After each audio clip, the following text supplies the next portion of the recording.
Alright, we're going to start with the next hole. If you look on the hole, look at your diagram on page 4. So look at page 4.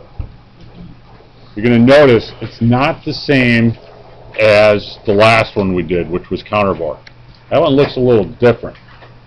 That one kind of has the appearance something like this. Okay? Wait, want to guess what that was called? What? Countersink.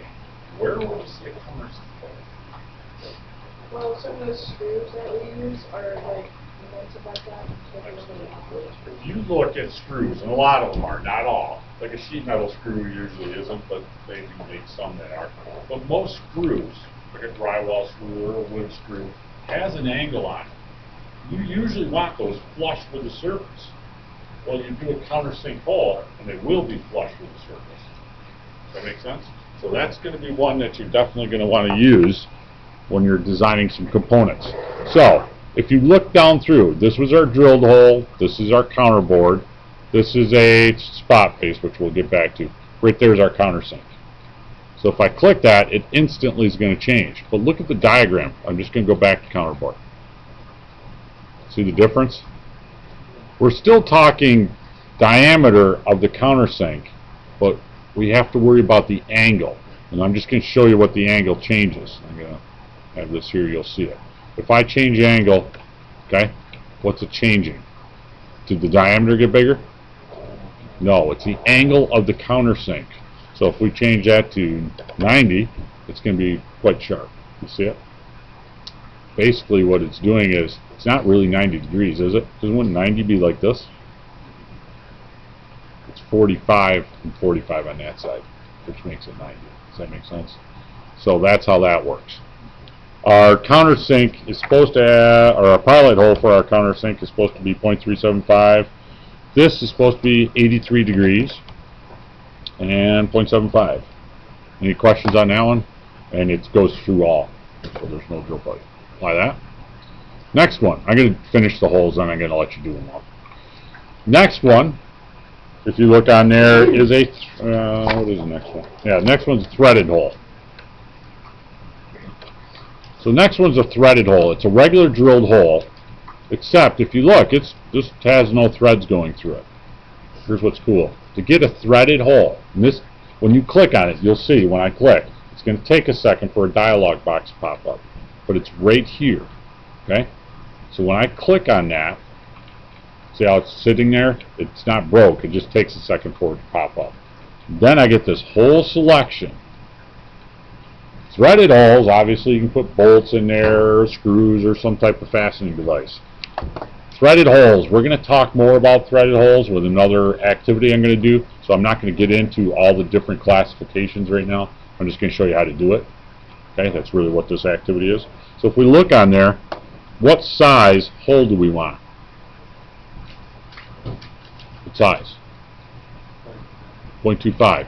If I wanted, and that one happened to be defaulted to that, if yours isn't, it's not a big deal. You just click the arrow, and if I wanted a 3/8 hole, I just click. Notice my hole change. See it? Notice up here, what's the only thing you can actually control up here does it look like?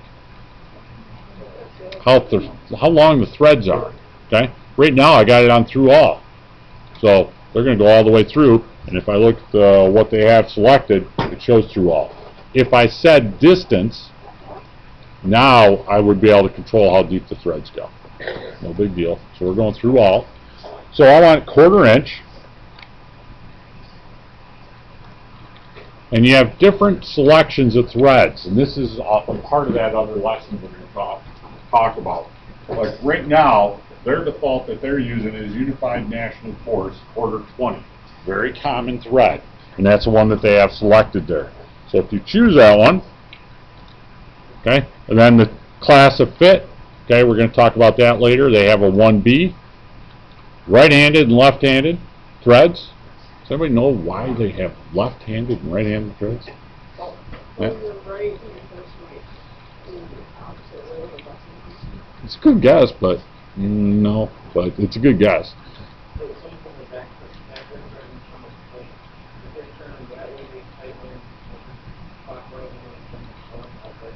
They untighten. Now I'll give you an example. You've all used a device that had left-handed threads. Right-handed threads are on a lot of stuff. Okay? You know what the device is?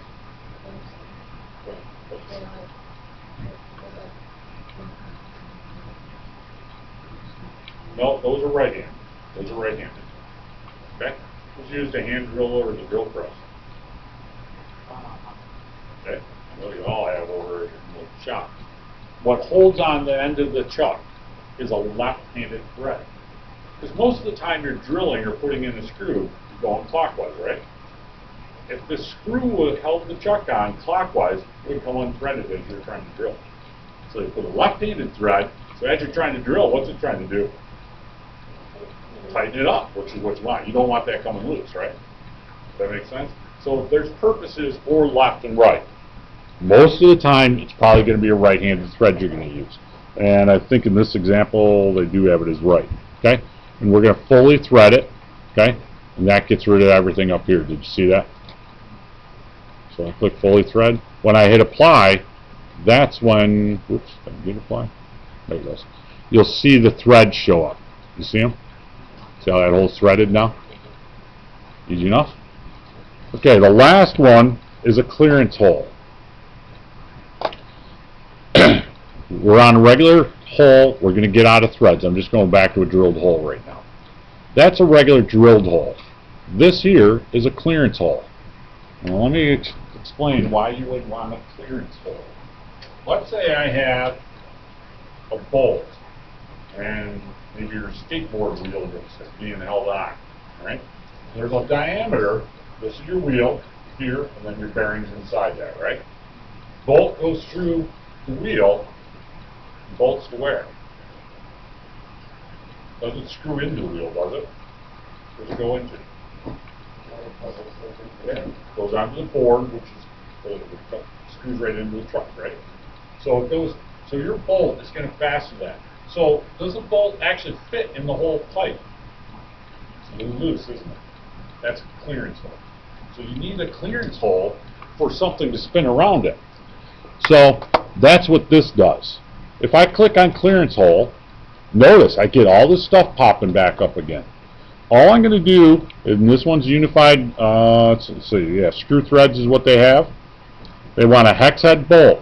That's just telling me what type of bolt is going to go through that hole. Then, what size do I want? A 1/2 inch. Then, what type of fit do I want? Do I want a real loose fit or a real tight fit? And there's a couple. See them? Loose, tight, or close. I'm going to do normal. So if I hit apply, I made a 1/2 inch hole, but guess what? I'm going to show you another tool. I'm going to measure across that. Okay, it's not 1/2 inch. Do you see it? It's clearance. It automatically gave me the clearance I needed for that 1/2 inch hole for that type of bolt. So I didn't even have to think about it. Questions on that? Good? Go ahead.